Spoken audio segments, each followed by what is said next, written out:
7h36 em Campos, de volta com o Folha no Ar, primeira edição, ao vivo aqui pela Folha FM e ao vivo também nosso streaming aí de vídeo e áudio, claro, né? No Face, onde você pode interagir aí com a gente, no YouTube e também ao vivo no Instagram. Vai lá, Folha FM 98, @Folha FM 98, aí você vai poder assistir também esse programa pelo Instagram. De volta no oferecimento dos laboratórios Plínio Bacelar e Proteus, serviços de saúde e medicina ocupacional. Nós temos o prazer de receber aqui hoje, neste programa, a advogada especializada aí, tem, né, vários setores aí, mas dentre os seus conhecimentos está a área da eleitoral, que é, né, base dessa entrevista hoje, desse bate-papo aqui nesta manhã. Priscila Marins, muito obrigado pela sua presença, bom dia, mais uma vez. Tem tanto tempo que você não vem aqui que eu esqueci, falei, gente, Arnaldo, me dá o contato da Priscila. Nogueira, você já tem, não pode ficar muito tempo assim não, sem aparecer. Bom dia, seja bem-vinda mais uma vez ao Folha no Ar, primeira edição. Bom dia, Arnaldo, bom dia, Cláudio, bom dia aos nossos ouvintes, aos nossos internautas, né? Sempre um prazer estar aqui com vocês, agradeço sempre o convite e queria dar um meu bom dia especial para os meus colegas advogados, né? Porque hoje é o dia da advocacia, então queria parabenizar todos os meus colegas advogados nessa árdua missão que nós temos de garantir a justiça a todos, de forma igualitária. Certo, Priscila, dou os parabéns também a todos os advogados, que a gente sempre perturba. Você sabe muito bem disso, não tem horário para a gente ligar, claro que a gente respeita, manda uma mensagem às vezes, né? Mas não tem dia, não tem horário, a gente está sempre falando com muitos advogados, inclusive vamos desdobrar hoje essa questão aí da decisão judicial, da questão da venda do futuro, né, como ficou conhecido, e depois eu vou tentar ouvir sua opinião também. Mas vamos pela ordem aqui da entrevista, vamos falar sobre Nacional primeiro, que é essa rejeição ontem por parte da Câmara da PEC do voto impresso. Primeiro, você como presidente da Comissão Eleitoral da OAB Campos, que deve participar da fiscalização dessa questão da urna eletrônica, da utilização de todo o processo eleitoral, como que você vê essa discussão se aflorar e virar bandeira eleitoral tão forte aqui no país recentemente, tendo que chegar ao plenário da Casa? Então, Arnaldo, é o que você falou, bandeira nacional mesmo e politização do discurso. E muitas vezes uma politização de um discurso daqueles que desconhecem o processo eleitoral, né? Porque quem conhece de fato todo o processo eleitoral, que não é o que eu sempre falo, o dia da votação é o final de uma fase de um processo eleitoral. Mas antes disso, no 1º de janeiro, você já começa todo o processo eleitoral. Né? Existe uma resolução, que não me cabe aqui falar em números de resolução, porque até nossos ouvintes não vão entender, mas que permite a todos os partidos políticos, instituições, a OAB, Ministério Público, Polícia Federal, universidades, a fazer a auditoria de todo o programa, né? O software das urnas eletrônicas durante 6 meses. Então, assim, você já tem uma auditoria anterior a própria mídia da urna eleitoral ser colocada na própria urna, né? E tudo isso é feito acompanhado da Polícia Federal, Ministério Público, OAB, partidos políticos, próprios partidos podem acompanhar, e quem de direito. Então, assim, quando pergunta assim, a urna eletrônica, ela pode sofrer algum ataque, está em risco, alguma coisa, qualquer dispositivo eletrônico, sabe, Arnaldo, Cláudio, ele pode ser hackeado, qualquer um pode sofrer. Trouxe de tecnologia, a gente tem essa possibilidade, mas daí a gente precisa perguntar, essa possibilidade, considerando o processo eletrônico no Brasil, ela é viável? Não, ela não é viável. É praticamente impossível uma situação como essa. Primeiro, a urna eletrônica ela não é ligada a nenhuma rede de computadores. Ela não funciona em rede. Ela funciona, para vocês terem uma ideia, em um dispositivo parecido com o antigo disquete, né? É uma mídia que é inserida na urna eletrônica, e quando termina a votação, essa mídia é encaminhada ao cartório para apuração e divulgação dos resultados. Então, não tem ligação com rede. Então, como que você vai hackear algo que não está em rede, né? Não está na internet? Aí falam assim, mas o problema está entre no caminho que é feito entre as zonas eleitorais e o TRE, porque aí sim eu tenho uma ligação em rede, né? Eu coloco no computador da Justiça Eleitoral e essa informação vai por meio da rede de computadores para o TRE que compila o resultado. TSE agora, né? Antes era o TRE, agora o TSE. Mas aí a gente pergunta assim, mas não tem um outro. Esse resultado pode ser contestado? Claro que ele pode ser contestado, porque existe sim, o voto é auditável. Quando a gente, quem já foi mesário, quem já foi presidente, quem já foi fiscal de partido político, porque cada partido político pode indicar um fiscal para ficar na zona eleitoral, inclusive, para acompanhar na sessão eleitoral também, vê o seguinte, quando você inicia a votação, antes de iniciar a votação, é impresso um extrato da urna eletrônica. Esse extrato é chamado de boletim de zerésima. O que contém esse extrato? Esse extrato contém o nome de todos os candidatos e o número 0 na frente, por isso que o nome é zerésima, demonstrando que naquela urna eletrônica não há nenhum voto computado para nenhum candidato. Isso é exposto para todos os presentes, inclusive os fiscais de partidos políticos. Ao final da votação, nós temos a impressão do boletim de urna, que é a mesma coisa da zerésima, só que desta vez vem impresso o número que cada candidato recebeu naquela sessão eleitoral. Então, ainda que haja uma alteração do resultado da urna eletrônica, depositado na urna eletrônica, até o envio para o TRE ou TSE, nós teríamos como confrontar esse resultado com o boletim de urna, que inclusive é entregue a todos os fiscais de partido político que o solicitar e fica exposto não sei se vocês já viram, na rua, aquele monte de papelzinho colado na frente da Justiça Eleitoral. Então, são os boletins de urna. Então, nós temos todos esses sistemas e esses mecanismos para que a gente possa confrontar o voto. Então, o voto hoje, ele também é impresso. Ele não é impresso de forma individual, mas ele é impresso. Além disso tudo, nós temos como verificar por meio do RDV, que é o Registro Digital de Voto, a sequência numérica que é utilizada na votação para cada candidato. Então, a urna ela ainda faz essa memória, né? É uma memória digital, para te demonstrar que, por exemplo, para presidente, naquela zona eleitoral, foram digitadas tantas vezes a sequência numérica X, 11, por exemplo, entendeu? Para que você consiga, você possa pedir também uma auditoria em relação àquilo.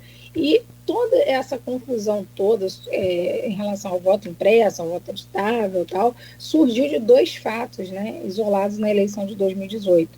Um deles, numa matéria jornalística, em que dizia-se que o presidente Bolsonaro estava muito na frente, mais de 60%, salvo engano, na frente, com os votos do Nordeste já apurados, né? E quando, na verdade, não foi isso que aconteceu, já havia apurado os votos do Sudeste e não do Nordeste. Quando os votos do Nordeste entraram, aí houve o segundo turno. Então, para ele já tinha ganhado o primeiro turno, porque a notícia jornalística tinha dado isso. Não foi isso que apareceu na notícia jornalística. Você jogar no Google aí, você vai ver a explicação completa sobre isso. E uma outra situação foi a grande reclamação dos eleitores do Rio Grande do Sul em relação à anulação dos votos dados ao presidente Bolsonaro. Isso daí foi uma quantidade considerável, de mais de 150 mil votos. Mas por que isso aconteceu? Isso aconteceu porque, eu não sei se vocês se lembram das eleições de 2018, foram eleições muito polarizadas, né? E a onda Bolsonaro, ela foi uma onda muito forte. Então, só se falava no 17, é só 17, é só 17. E ao votar no Rio Grande do Sul para governador, as pessoas votavam no 17. Só que no Rio Grande do Sul não havia candidato ao governo do estado pelo PSL, que era o partido do presidente. Então, ao votar no 17 para governador, esse voto era anulado. porque se você não tem o correspondente, neste caso, o voto é anulado. Se fosse deputado estadual, deputado federal, voto 17, o voto é válido porque vai para a legenda. Mas no sistema majoritário isso não acontece. Então, isso aí aconteceu. E aí os eleitores, né? E aí a gente tem que fazer uma meia-culpa, não só da sociedade, mas da própria justiça eleitoral, né, que não informa isso de uma maneira muito clara para o eleitor de como votar. O eleitor brasileiro não sabe votar, né? Então ele tem um objetivo que é votar nos cargos majoritários, mas se você perguntar hoje a maioria dos eleitores em quem ele votou para deputado estadual, deputado federal na última eleição, certamente a maioria não vai nem se lembrar, né? Então o objetivo final é votar presidente, que é o último voto dado. Então vai tudo no 17. Tem no majoritário 17, beleza, não tem, acaba perdendo. E aí muitos dos eleitores não concluíam o voto. E aí, de fato, o presidente Bolsonaro perdeu esses votos, mas ele não perdeu esses votos porque houve fraude na urna eletrônica. Ele perdeu esses votos porque o eleitor não soube votar. O eleitor votou para governador. Ah, Priscila, mas como você faz isso? Porque quando surgiu essa discussão, foi feito o pedido da verificação do RDV, que é o Registro Digital de Voto. Ficou comprovado que, para governador do estado do Rio Grande do Sul, mais de 150 mil pessoas votaram na sequência numérica 17 para governador do estado. Então você vê que são coisas que aconteceram, que comprovadamente já se mostraram que não tem a ver com nenhum tipo de fraude à votação eletrônica. Nós não temos no Brasil nenhum tipo de nenhuma fraude comprovada, né? Inclusive o nosso presidente fez uma infeliz live ultimamente com um hacker dizendo que tentou invadir a urna eletrônica, conseguiu invadir a urna eletrônica, e depois foi mostrado que esse vídeo foi feito inclusive de um software criado por ele mesmo.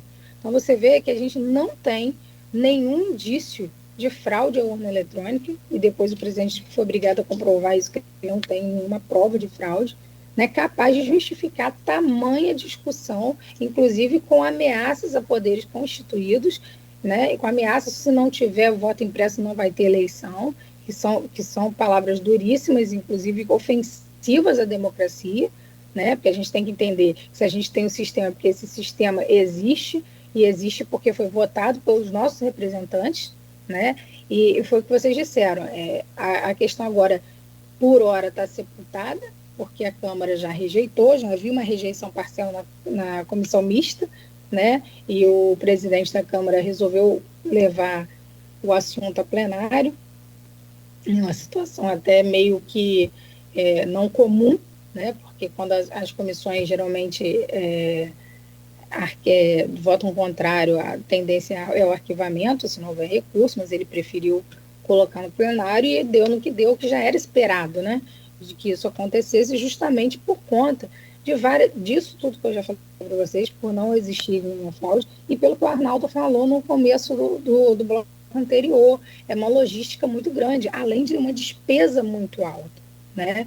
Como você falou, em 2015 já teve uma tentativa nesse sentido, por meio de lei. Essa lei foi julgada inconstitucional pelo Supremo Tribunal Federal, por entender que gerava uma despesa muito alta para o Executivo, e a gente sabe que para gerar despesa, esse projeto de lei é de iniciativa privativa do presidente da República, dessa vez veio por meio de emenda constitucional, e aí muita gente pergunta, mas o STF não já disse que é inconstitucional, para que vai ficar voltando? Porque, na verdade, as questões relacionadas à decisão de constitucionalidade ou inconstitucionalidade não inviabilizam a propositura de nenhum projeto de lei, né? Então, você pode continuar propondo e corrigindo, inclusive, o que foi o que se diz que está inconstitucional ou não, porque às vezes a inconstitucionalidade pode ser formal, material, né? Mas no caso do voto impresso, a gente teria um gasto exorbitante, desnecessário, porque nós não temos necessidade nesse sentido, né? E foi o que muita gente defendeu o voto impresso por entender que ia levar para casa o comprovante de quem votou. Isso não ia acontecer, né? Quando a proposta do voto impresso, ela, inclusive o voto impresso já foi implantado no Brasil, tá? Em 2002. Em 2002 nós tivemos a tentativa da implantação do voto impresso, se não estou enganado, 2002, 2012, né? Nós tivemos a implantação em algumas cidades menores, né? Que é sempre feita aquela experiência para ver se vai dar certo, e foi um total fiasco. O que acontece? Você tem a urna eletrônica, ligada a ela você tem uma impressora com uma cápsula, né? Você vota, o seu voto vai para aquela impressora, para que você confira, né? Se está tudo direitinho ali, você aperta o verdinho, ele volta para dentro de uma urna. Essa é a ideia da urna eletrônica. Ninguém bota a mão em papel, ninguém bota a mão em nada. Ok, tudo bem. Só que o que acontece? A urna eletrônica, ela tem capacidade de funcionar em locais que não tem luz, porque ela tem, inclusive, capacidade de, né? A impressora não, né? Então, aí, a gente já tem o primeiro problema, a impressora não tem. Então, faltou luz, acabou. Aí, segundo problema, a urna eletrônica, ela já é projetada para suportar diversos tipos de transporte que nós temos no Brasil. Hoje, aqui no Sudeste, nós não temos problema em relação à distribuição de urna eletrônica. Mas imagina no Pará, no Amazonas, que a maioria por exemplo, no Pará, a maior parte do eleitorado não está em Belém. A maior parte do eleitorado está nas ilhas. Então, a urna para chegar a essas ilhas, muitas vezes demora 3 dias de barco. Você imagina uma impressora que tem todas aquelas agulhazinhas, né, para poder fazer impressão, viajando esse tempo todo para funcionar numa eleição. E dá um problema lá, você imagina você tem um técnico em cada lugar desse. Porque agora quando a gente cria uma situação, a gente tem que imaginar os problemas que vêm depois disso. Então, por exemplo, na experiência que nós tivemos, travava o papel na impressora. Quem nunca teve problema com impressora? Na hora de imprimir, trava o papel, dá aquele, né, papel entupido, obstrução de papel na impressora. Dá essa obstrução, você tem que chamar alguém para resolver, óbvio. Você tem que ter um técnico de informática ali para resolver o problema na hora e liberar a votação. Então, o que acontece? Quando você chama o técnico, esse técnico vai ter acesso ao voto impresso. Então, ali eu já quebro o sigilo do voto. Então, você já tem o primeiro problema ali. Porque é inevitável, uma questão que envolve uma impressora, por exemplo, com a urna eletrônica a gente tem problema, a gente tem que trocar a urna às vezes, e se for o caso, até voltar para a cédula de papel. Se você não tiver outra urna, você volta para a cédula de papel. Você imagina com impressora. Só que para você mexer na impressora, você vai ter que ver o que está ali. Então, você tem um primeiro problema. E o problema mais grave é o que essa impressão de voto pode trazer em termos de credibilidade e da própria votação. Por que isso? Porque imagina, isso já aconteceu comigo enquanto advogada, tá? Eu estou falando por experiência própria. Por exemplo, teve uma sessão eleitoral em que um mesário, por equívoco mesmo, não foi maldade, né? Ele, ao pedir assinatura, não sei se vocês se lembram, né, que a gente assinava na frente do nome, né, quando você vai votar, ele liberou a votação, só que ele pediu a pessoa para assinar, a pessoa assinou o número de baixo, não assinou o nome dela, assinou o número de baixo. Então, ele liberou o número de outra para votar. Ele digita o título para votar. Então, ele liberou a votação da pessoa diferente da que estava votando. E logo depois a pessoa que estava ali foi votar e chegou lá, já tinham votado o nome dela. E aí dá aquele escarcéu, aquela confusão danada, que chama polícia e chama não sei quem, porque não tem como resolver.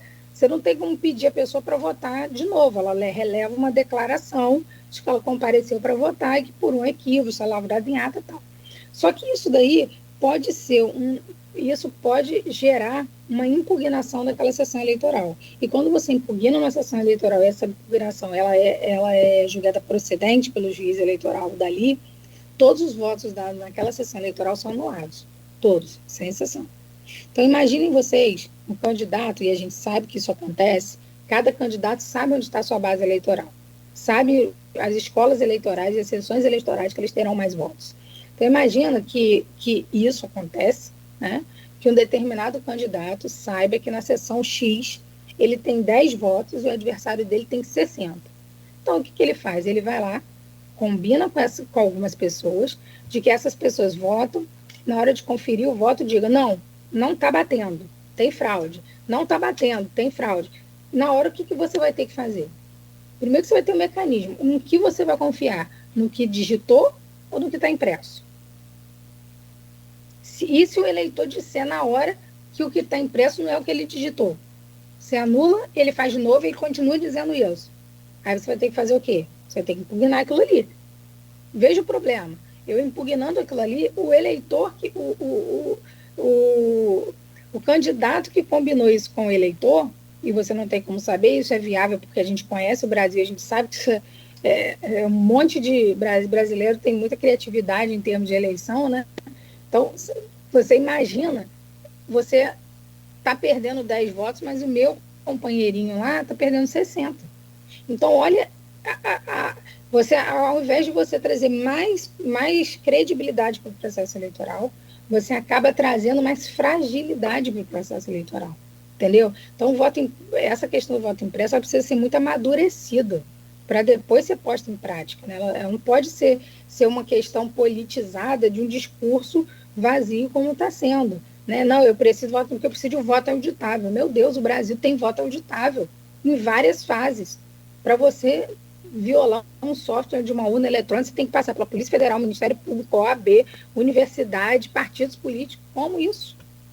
É alimentada de uma a uma. Você teria que mudar o código-fonte em todos os disquetes. Então, assim, é uma coisa inviável, que nunca foi feito, que nunca foi posta no Brasil. Então, não tem muito sentido isso. Desculpa interromper. Só a senhora citou o código-fonte. Tem a informação de que os hackers teriam chegado até o código-fonte. E chegar até o código-fonte,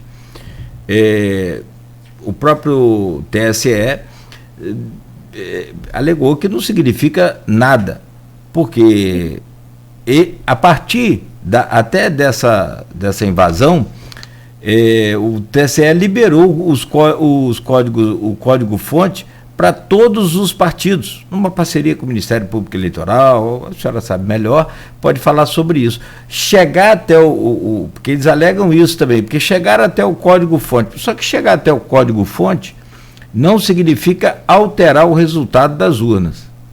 Sim, porque o que acontece? Já existe um período dentro do processo eleitoral que o código-fonte é disponibilizado para que hackers, qualquer pessoa, universidade, possa tentar modificá-lo. Só que aí é o tal negócio, você modifica, você chega até ele, você tenta mexer, mas depois ele é auditado também por essas instituições. O que é o código-fonte? É uma sequência, né? A sequência de números e letras, símbolos. Então, quando você muda alguma coisa ali, é igual uma receita, gente. Você tem uma receita de bolo. Né? Se você botar por exemplo, uma coisa esdrúxula ali dentro, pedra num bolo, você vai saber que aquilo ali está errado. Aquilo ali não faz parte daquela receita, você tem como corrigir.